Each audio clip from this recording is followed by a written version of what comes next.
Hello বন্ধুরা, মিতালির কিচেনে স্বাগতম। আজকে চলে এসেছি সম্পূর্ণ একটা নিরামিষ রান্না নিয়ে বন্ধুরা, বিটের ঘন্ট। তো বাচ্চারা অনেক সময় বিট খেতেই চায় না, তো এরমভাবে একবার ঘন্টটা করে দেখো, অসাধারণ লাগে খেতে। প্রথমে কিন্তু আমি বিটগুলো দেখো পরিষ্কার করে আমি ধুয়ে নেব। ধুয়ে নিয়ে কিন্তু আমি খোসাটাগুলো ছাড়িয়ে নেবো। তো চলো, তো দেখো এবার বিটগুলোকে খোসা ছাড়িয়ে পরিষ্কার করে ধুয়ে নিয়ে নিয়েছি। কাটার পর আমি ধুবো না, ওই জন্য গোটা অবস্থায় ধুয়ে নিয়েছি। তো বিটগুলোকে আমি এবার গ্রেটারের সাহায্যে দেখো ঘষে নিয়েছি। গ্রেটার দিয়ে ঘষে নিলে কিন্তু ভালো হয় বন্ধুরা, হাতে বটিতে কাটার থেকে। তো একই সাইজের মানে ঘষাটা হয়ে যায়, একই সাইজের কাটাটা থাকে। তো যাই হোক, তো এখানে দেখো কিছুটা আলু আমি ছোটো ছোটো করে কেটে নিয়েছি। এখানে কিছুটা কড়াইশুঁটি বা মটরশুঁটি রেখে নিয়েছি বন্ধুরা, রেখে দিয়েছি। তো চলো এবার করে দিই রান্নাটা সম্পূর্ণভাবে ঝটপট করে। তো কড়াই দেখো সাদা তেল দিয়ে নিয়েছি, তোমরা কিন্তু সর্ষে তেলও করতে পারো, আমি কিন্তু সাদা তেল দিয়ে রান্নাটা করেছি। তো প্রথমে কিন্তু আমি আলুগুলোকে সুন্দর করে ভেজে নেবো, একটু লবণ হলুদ দিয়ে ভেজে নিয়েছি বন্ধুরা। আলুগুলোকে একটু লবণ হলুদ দিয়ে দেখো একটু লাল লাল করে ভেজে নিয়েছি। ভাজাতেই কিন্তু অনেকটাই সেদ্ধ হয়ে গেছে আলুটা। এবার আমি ওই তেলের মধ্যে একটু তেল দিয়ে ওর মধ্যে গোটা জিরে দিয়ে দিলাম। গোটা জিরেটা দিয়ে একটু নাড়াচাড়া করে দেবো বন্ধুরা। দিয়ে দেবো এখানে দেখো কাঁচা লঙ্কা কুচি আছে, এখানে কিছুটা কাশ্মীর লঙ্কা গুঁড়ো, এখানে জিরে গুঁড়ো আর একটু ধনে গুঁড়ো। এই মশলাটা আমি এবার তেলের মধ্যে ছেড়ে দেবো। বাচ্চারা দেখবি অনেক সময় বিটের তরকারি একদমই পছন্দ করে না, বিটটা খেতে ভালোবাসে না। তো এরমভাবে করে দেখো, বিটটা কিন্তু খুব উপকারী সবজি। তো একটু সামান্য জল দিয়ে দিলাম বন্ধুরা। জলটা দিয়ে মশলাটা কিন্তু আমি ভালো করে কষিয়ে নেবো। গ্যাসটা অবশ্যই মাঝারি করে রেখে দিয়েছি।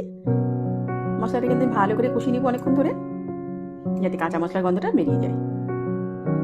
ভালো করে কষানোর পর এরপর আমি এর মধ্যে অ্যাড করব একটুখানি হলুদটা দিয়েও আমি একটু ভালো করে নাড়াচাড়া করে নেব। রান্নাটা সবাই একটু মন দিয়ে দেখো, পুরো ভিডিওটা দেখার অনুরোধ রইল। একটুখানি ভালোভাবে নাড়াচাড়া করে এবার ভাজা আলুটা কিন্তু আমি এর মধ্যে দিয়ে দিলাম বন্ধুরা। ভাজা আলুটা দিয়ে কিন্তু মশলার সঙ্গে ভালো করে কষিয়ে নেব। ভালো করে কষিয়ে নেওয়ার পর এরপরে আমি যে বিটটা রেখেছিলাম সেই বিটটা এবার আমি দিয়ে দিলাম। আলুর সঙ্গে বিটটা একদম ভালো করে কষাবো বন্ধুরা, মশলাটা যাতে কষে যায়। আর এবার দিয়ে দিলাম কিছুটা কড়াইশুঁটি, যে কড়াইশুঁটিগুলো আমি ছাড়িয়ে রেখে দিয়েছিলাম।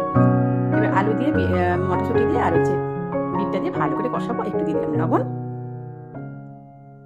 জল কিন্তু এখন খুব একটা লাগবে না বন্ধুরা, মোটামুটি আমার তরকারিটা প্রায় কাছাকাছি হয়ে আসছে। তো দেখো এবার আমি কিন্তু একটু ঢাকা দিয়ে দিলাম।